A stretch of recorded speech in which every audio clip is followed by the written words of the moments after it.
প্রিয় ভাইরা, আসসালামু আলাইকুম। আজ আমি আল্লাহকে পাওয়ার দ্বিতীয় ধাপ নিয়ে আলোচনা করব। আল্লাহকে পাওয়ার দ্বিতীয় ধাপ হচ্ছে পাঁচ ওয়াক্ত নামাজ। আল্লাহকে পেতে হলে অবশ্যই নামাজ লাগবে। নামাজ নাই আল্লাহ নাই, নামাজ আছে আল্লাহ আছে। যে ব্যক্তি নামাজ পড়ে না আল্লাহর সাথে তার কোনো সম্পর্ক নাই। এজন্য আমরা নামাজে বলি ইয়াকা নাবুদু ওয়া ইয়াকা নাস্তাইন। আমরা শুধু আপনার ইবাদত করি এবং আপনার সাহায্য প্রার্থনা করি। আপনি যে কোনো কিছু চাচ্ছেন সিজদায় পড়ে আল্লাহর কাছে আত্মসমর্পণ করে চাইতে হবে। আল্লাহ তাআলা বলেন সিজদা করো, নিকটবর্তী হও।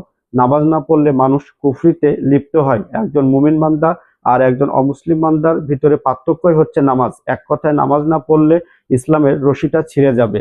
প্রিয় ভাইয়েরা, আসুন আমরা সকলে পাঁচ ওয়াক্ত নামাজ আদায় করি আল্লাহকে পাওয়ার জন্য, আল্লাহর রহমতকে পাওয়ার জন্য। আল্লাহ তাআলা আমাদের সকলকে পাঁচ ওয়াক্ত নামাজ জামাতের সহিত আদায় করার তৌফিক দান করুন।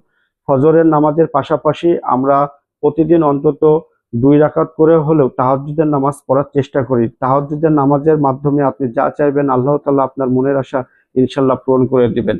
এবং নামাজ পড়লে মানুষ একটা জিনিস, মানুষ কোনো খারাপ কাজে লিপ্ত হতে পারে না, মানুষ কোনো খারাপের সাথে থাকতে পারে না। এই জন্য সুন্দর জীবন গঠন করার জন্য, আল্লাহকে পাওয়ার জন্য, আল্লাহর রাসূলকে পাওয়ার জন্য নামাজের বিকল্প নয়। আসুন আমরা পাঁচ ওয়াক্ত নামাজ জামাতে আদায় করার চেষ্টা করি।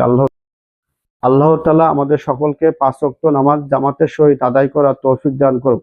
আল্লাহ তাআলা আমাদের ইসলামের সহজ ও সুন্দর জীবন ব্যবস্থাকে মেনে চলার তৌফিক দান করুক।